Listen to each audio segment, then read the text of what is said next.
എന്തുണ്ടെല്ലാവരും വിശേഷം? നാരകന്റെ ആബ്സെന്റീസ്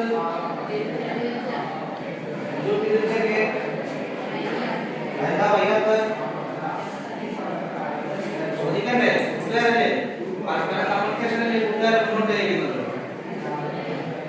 ചോദിക്കട്ടെ, നിങ്ങൾ സിനിമ കണ്ടിട്ടുണ്ടോ? സിനിമയിൽ അഭിനയിച്ചിട്ടുണ്ടോ? കഥകളി കണ്ടിട്ടുണ്ടോ? അല്ല, ആരും പറയുന്നില്ല.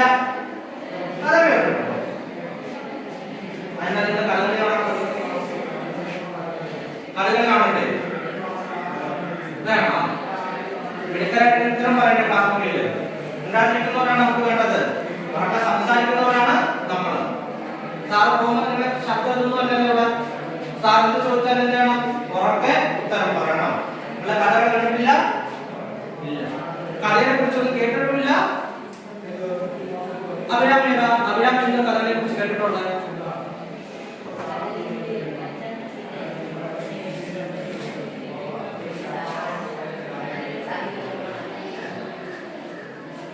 പിന്നെ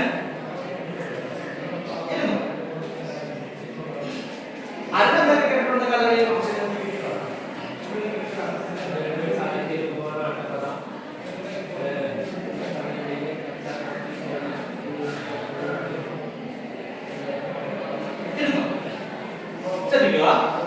കഥകളി എന്നത് സാഹിത്യ രൂപമാണ് എന്ന് മാത്രം പറയാൻ പറ്റില്ല. കഥകളി എന്താണ്?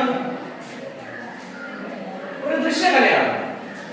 ശരണയ്ക്ക് എന്താ ദൃശ്യകല? കണ്ണുകൊണ്ട് കാണും. ഇരുന്നു സ്മൃതിക്ക് കഥകളെ സ്മൃതി എന്ന് കേട്ടിട്ടുണ്ട്?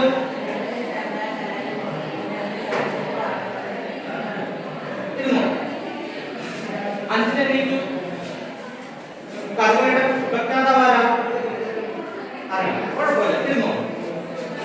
അറിയാമോ? ഇരുന്നോ? കഥകളുടെ പിതാവ് അല്ലെങ്കിൽ ഉപജ്ഞാതാവ് നമ്മൾ വിളിക്കുന്നത് കൊട്ടാരക്കര തമ്പുരാൻ എന്ന് പറയുന്ന ആളെയാണ്. കൊട്ടാരക്കര എന്താണ് എല്ലാവർക്കും അറിയാല്ല? നിങ്ങൾ കാക്കപ്പൂരിന്റെ സിനിമ കണ്ടിട്ടുള്ളവരുണ്ട്. കാക്കപ്പൂരിന്റെ സിനിമയ്ക്കകത്ത് നമ്മുടെ മുകേഷ് ഏട്ടന്റെ ഡയലോഗ് പറയും. എന്തുവാ?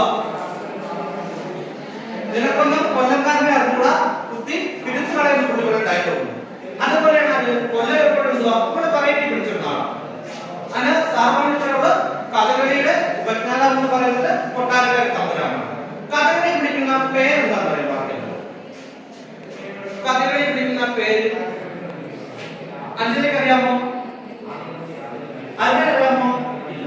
കഥകളി പിടിക്കുന്ന പേര് ടോട്ടൽ തിയേറ്റർ എന്നാണ്. എന്ന് പറഞ്ഞ അർത്ഥം എന്തായിരിക്കും?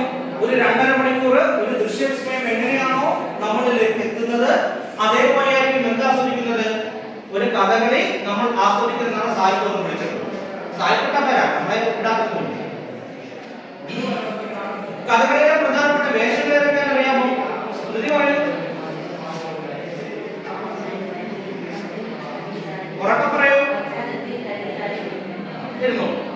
നിങ്ങൾ കഥകളിയുടെ ചരിത്രം കേട്ടിട്ടുണ്ടോ? കേട്ടിട്ടില്ല? സാർ പറയാം, ശ്രദ്ധിച്ചിരിക്കുക.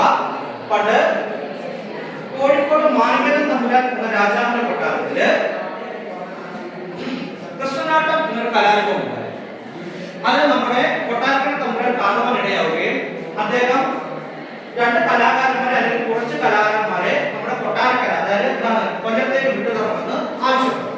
അപ്പോൾ അദ്ദേഹം അതിന് മറുപടി കൊടുത്തു. കൊല്ലം കാക്കത് അല്ലെങ്കിൽ തെക്കുള്ളവർക്കത് രസിക്കാനുള്ള കഴിവില്ല എന്ന് കളിയാക്കിക്കൊണ്ട് നോക്കി. നമ്മുടെ കൊല്ലംകാരറിയാതെ നമ്മുടെ കൊല്ലംകാരന്റെ അപ്പോഴേ കൊട്ടാരത്തിന്റെ കേന്ദ്രീകരിച്ചു. പുള്ളിക്കാരൻ്റെത് അതിന്റെ വാശിപ്പുറത്തിൽ നിന്ന് 8 ദിവസം കൊണ്ട് ചിട്ടപ്പെടുത്തിയ ഒരു സാഹിത്യ രൂപം അല്ലെങ്കിൽ ഒരു കലാരൂപമാണ് എന്ത്? കേട്ടിട്ടില്ല? കഥകളിയല്ല, രാമനാട്ടം. ആ രാമനാട്ടമാണ് ഇന്ന് എന്തായിട്ട് മാറിയത്? കഥകളി എന്ന കലാരൂപമായിട്ട് മാറിയത്. ഇതിനിടയ്ക്ക് ഒരുപാട് മാറ്റങ്ങൾ കഥകളി വന്നിട്ടുണ്ട്. ഇങ്ങനെ കഥകളി എന്ത് ചെയ്യുന്നു? വളർന്നുകൊണ്ടേ ഇന്നൊരു കലാരൂപമാണ്. നിങ്ങൾ കഥകളിയുടെ സാഹിത്യം എന്താണെന്നറിയാമോ? അർജുന അറിയാമോ? അഞ്ജലിക്ക് അറിയാമോ? ഉറക്കെ പറയൂ. ഇരുന്നോളൂ. വരൂ. അതന്നെ ആട്ടക്കഥയാണ്.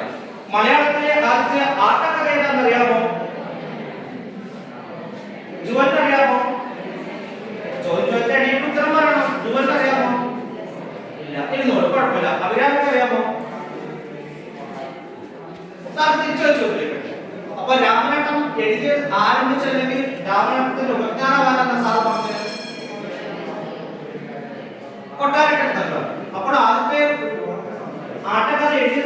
എങ്ങനെയായിരിക്കും?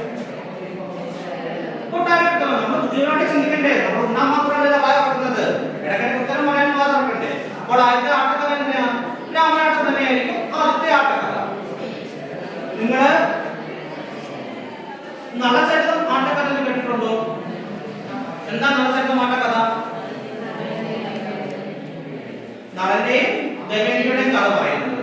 ആ നളചരിതം ആട്ടക്കഥ എഴുതി ആരാന്നറിയാമോ? ഉണ്ണായി വാര്യർ. ആ ഉണ്ണായി വാര്യരെ കുറിച്ചാണ്, കഥകളെ കുറിച്ചുമാണ് നമ്മൾ ഇനി പഠിക്കാൻ പോകുന്നത്. അതായത് നമ്മൾ പഠിക്കുന്നത് പ്രലോഭനം എന്ന പാഠമാണ്. അടുത്ത ക്ലാസ് വരുമ്പോൾ എല്ലാവരും പുസ്തകം വായിച്ചുകൊണ്ട് വരിക. അപ്പോൾ നമുക്ക് അടുത്ത ക്ലാസ്സിൽ കാണാം. അപ്പോൾ എല്ലാവർക്കും ശുഭയാത്ര.